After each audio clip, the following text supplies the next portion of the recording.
Hello, good morning. This is Abdalla Elmotawakkel. This is me. And we will start a series of lectures or small lectures, maybe 30 minutes of small talk about loads of topics in pet medicine. And this is Pet Medicine for Curious Minds episodes. This is the first episode actually. First is first, I want to say that it's all about connection, not perfection. English language is not my first language. I try my best to deliver the knowledge and information to you in this universal language, which is an English language.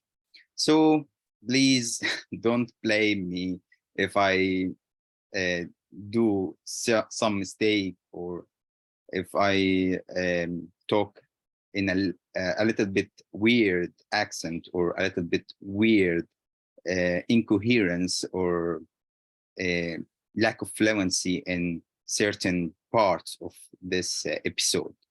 So we will talk today about urolithiasis, which is a common problem or a common issue that we are facing this issue in this day and age. So I will share screen now with a PowerPoint that I have made. Actually, my resources in this series will be from a clinical veterinary advisor, 4th edition, and from small animal internal medicine. I decided actually to talk in English because different reasons.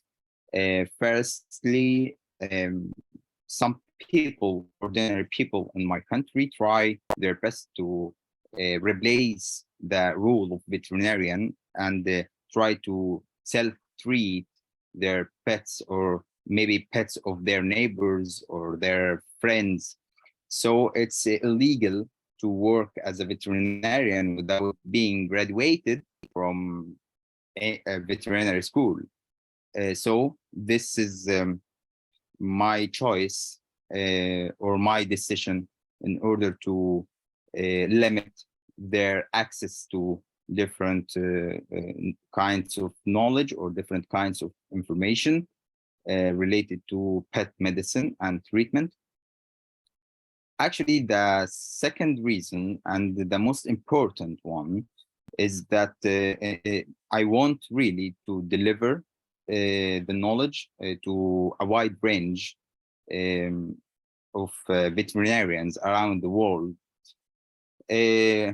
To begin, I want to talk a little bit about myself. My name is Abdalla Elmotawakkel.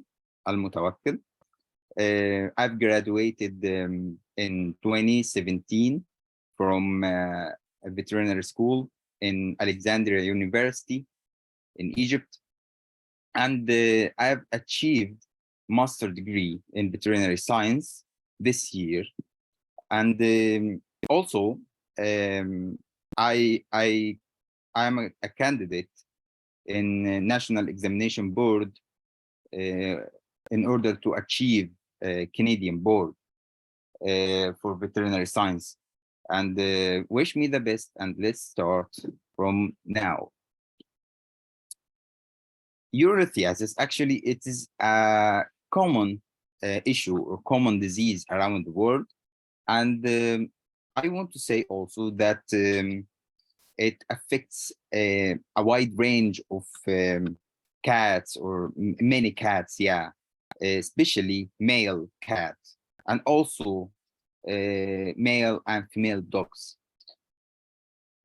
The first type of uroliths that I really want to talk about is oxalate crystals or oxalate stones. It composed actually of calcium oxalate. and it's commonly observed in dogs and cats. No wonder that it's considered to be the second most common or most important urolith in canine species, and also it's the second most common feline urolith. Actually, if you want to ask me about the first most common urolith, I would say that it is considered to be struvate crystals or triple phosphate crystals for different etiology or for different reasons. But we want to say that 85% of nephroliths are composed of calcium oxalate. But in this session or in this episode, we will talk only on uroliths or urolithiasis, which is stones or crystals that formed in urinary bladder, and it can lead to lower urinary tract obstruction. It can lead to lower urinary tract obstruction. Well, if you wanted to have a look on these crystals under the microscope, we will notice that it's similar to envelope, and this is actually a common shape for calcium oxalate under the microscope. The risk factor for calcium oxalate is hypercalcemia, and this make us must do some lab work about measuring calcium level and measuring parathormone activity and thyroid activity, such examination like that. Also, it forms in acidic urine, and this gives us a hint in treatment that we must convert the acidity or the pH of urine into alkaline medium in order to prevent formation of further crystals or further stones from of calcium oxalate. However, I want to say that calcium oxalate crystals can dissolve by medical treatment or medical management. It forms also in highly concentrated urine. So we must make sure that our pet drink well. Also, infrequent urination, primary hyperparathyroidism, hyperadrenocorticism, chronic metabolic acidosis, obesity, and diet designed to minimize struvate formation in cats. Those diets like Royal Canin SO, if we use it without any urinalysis or without any veterinary guide, it may considered to be a risk factor of calcium oxalate crystals formation, because the cornerstone or the main rule for those diets is to convert the urine pH from alkaline pH into acidic pH in order to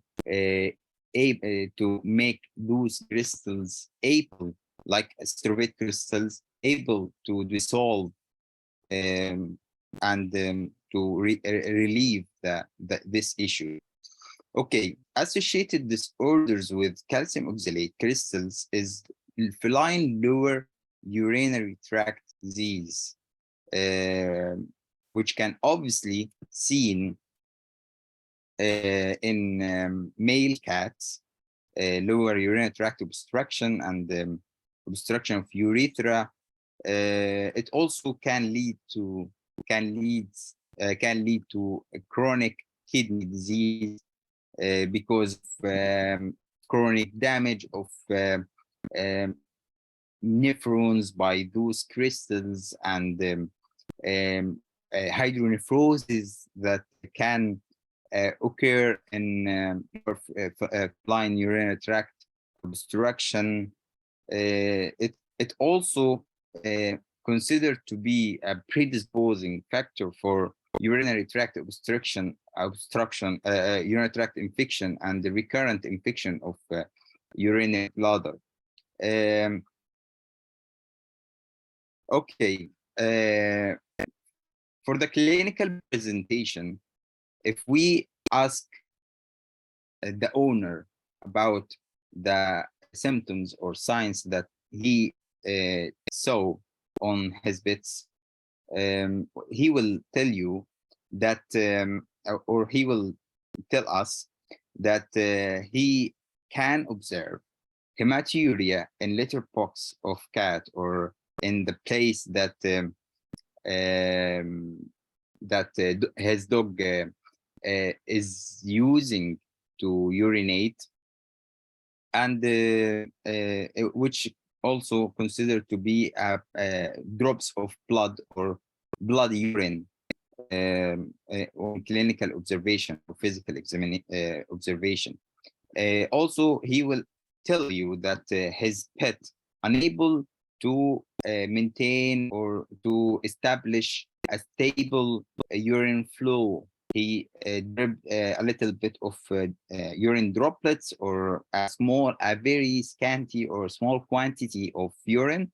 Then he move away. It move away from litter box or from bathroom, and within 1 or 2 minutes, or maybe 3 minutes, he or it will return back to the litter box and try his best to urinate.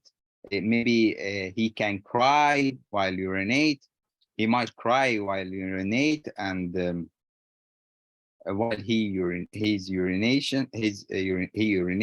and some struggling with the urination process.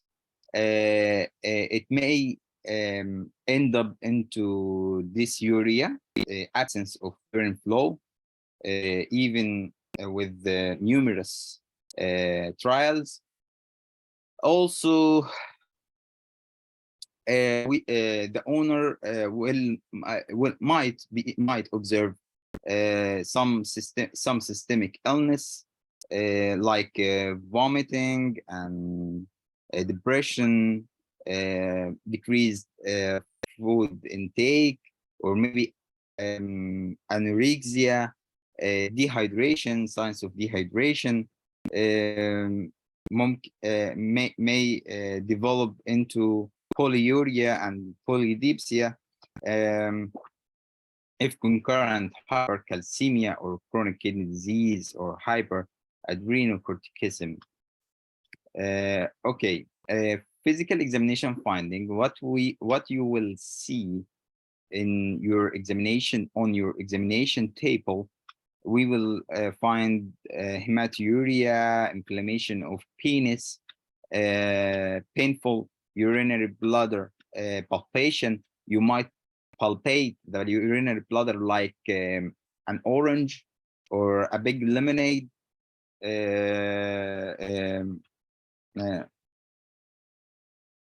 You also will palpate painful urinary bladder, and you might palpate the calculi if it's large enough to palpate inside the urinary bladder.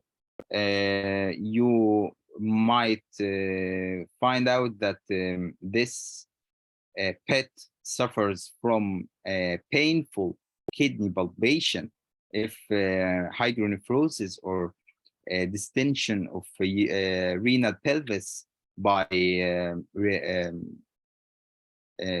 urine. Also, renomegaly might be a symptom or a palpable organ. Yeah, as I mentioned before, if secondary hydronephrosis or maybe you can palpate small irregular kidney if this problem is older enough, and yeah, if it's developed into atrophied kidney and chronic kidney disease. Okay. The reasons or the causes of oxalate crystals is hypercalciuria,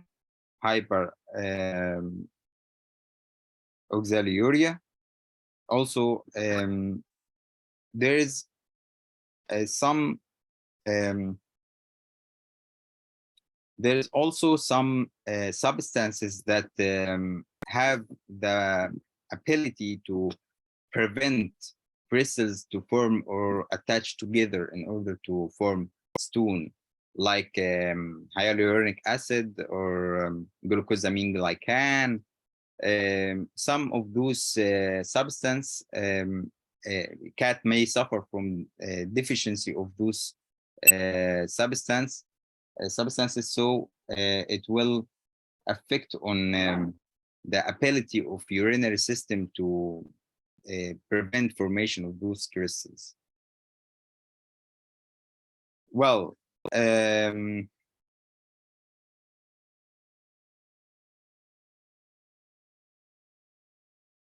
diagnosis of suspected animal is with radio opaque bladder stone, as we can see in this X-ray film. Radio opaque, there is actually a radio opaque 2 stones here in urinary bladder, and there's also stone here in ureter, and maybe there's 2 little or small stones here in kidney. You can see the crystals actually under the microscope, and you can find acidic urine by urine strip. Also, azotemia and hyperkalemia is a common finding with lower urinary tract obstruction. Metabolic acidosis also, you can notice metabolic acidosis if you did some lab works. Well, also you can do or perform urine culture, bacteria culture, and antibiotic sensitivity test to rule out any bacterial infection and to choose the best antibiotic to treat those kinds of bacterial infection. By ultrasonography, you will see echogenic urine, turbid urine inside the urinary bladder. You can figure out that the urinary bladder is extremely distended, and you might see some epithelial thickness of bladder wall more than 0.1 centimeter, or maybe more than 2 millimeter in thickness in cats. Also, you can find hyperechoic structure inside the urinary bladder with distal shadowing, which is considered to be a stone inside the urinary bladder. For treatment, you must relieve the obstruction immediately,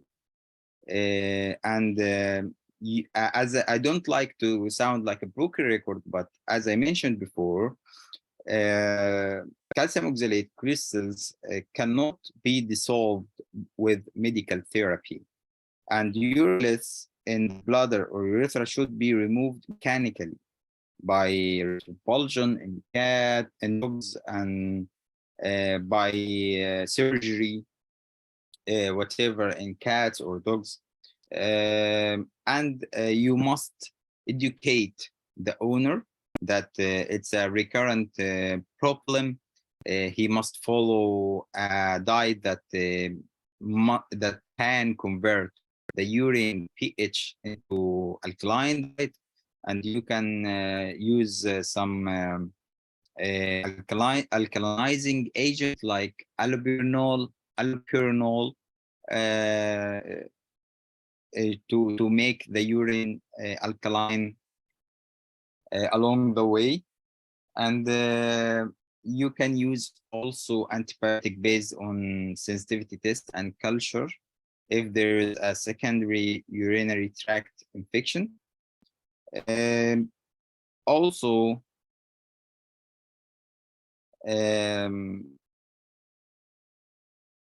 you can, as I mentioned, you can remove the stone mechanically by surgery.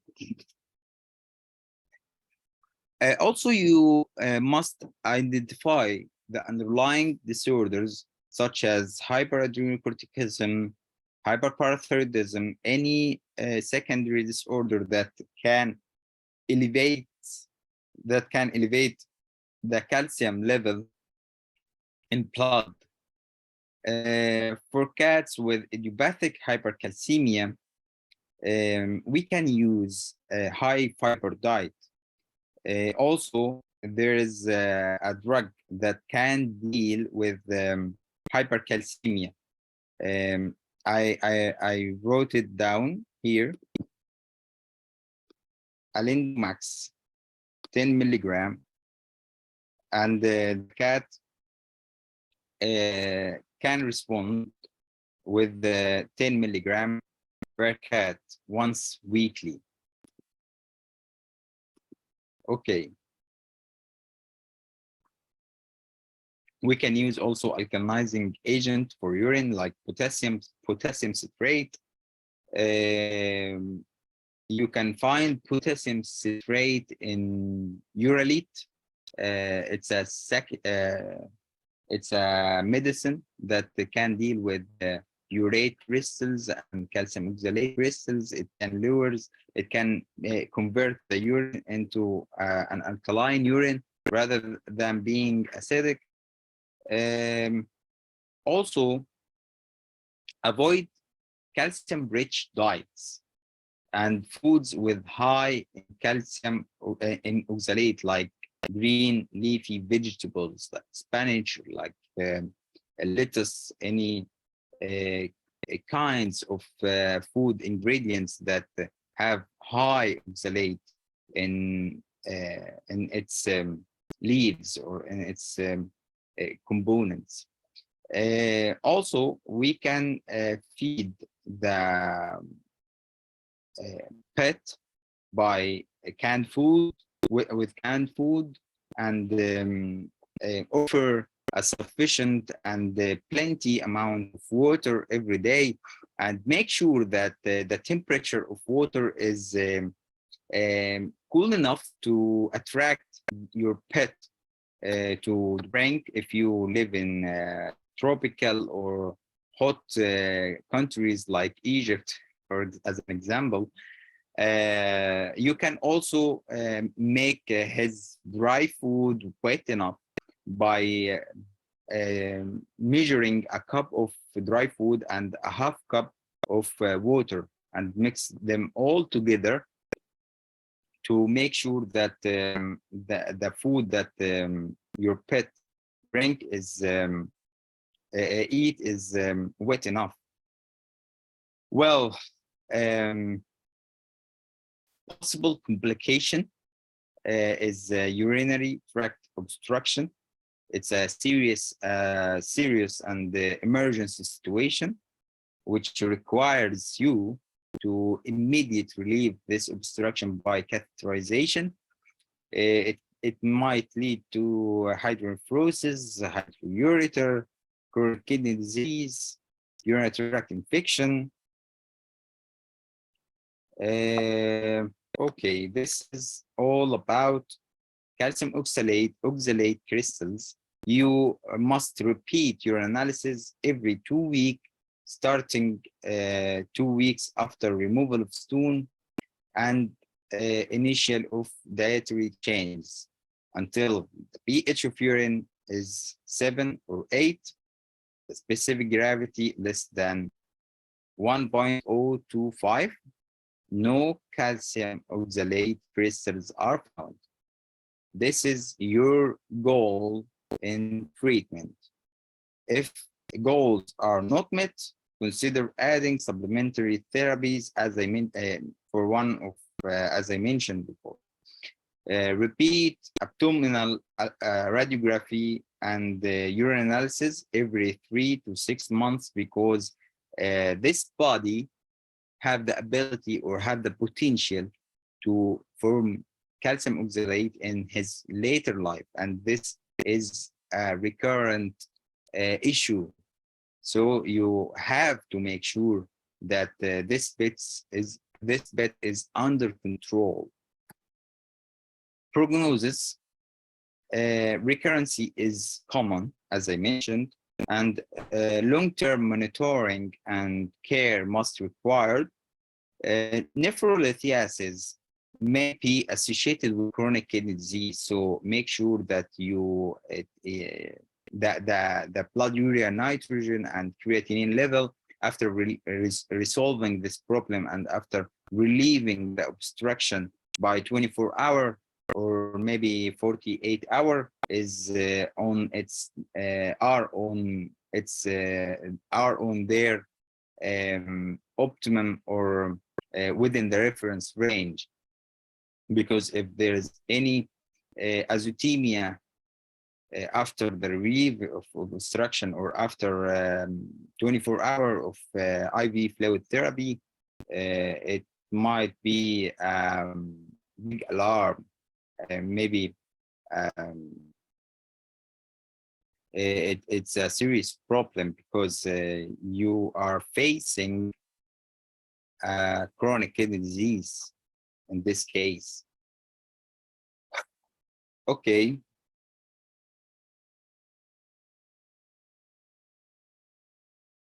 If calcium oxalate crystalluria persists, hydrochlorothiazide and chlorothiazide or chlorothiazide or cyclothiazide can be administered. Also, vitamin P6 can be added to the treatment plan. This was all about calcium oxalate crystal, the second most common urolith in pet medicine. And if you like this lecture and if you want more, please hit the like button and hit the subscribe. And I am ready for any question in the comments section. And see you again. Goodbye.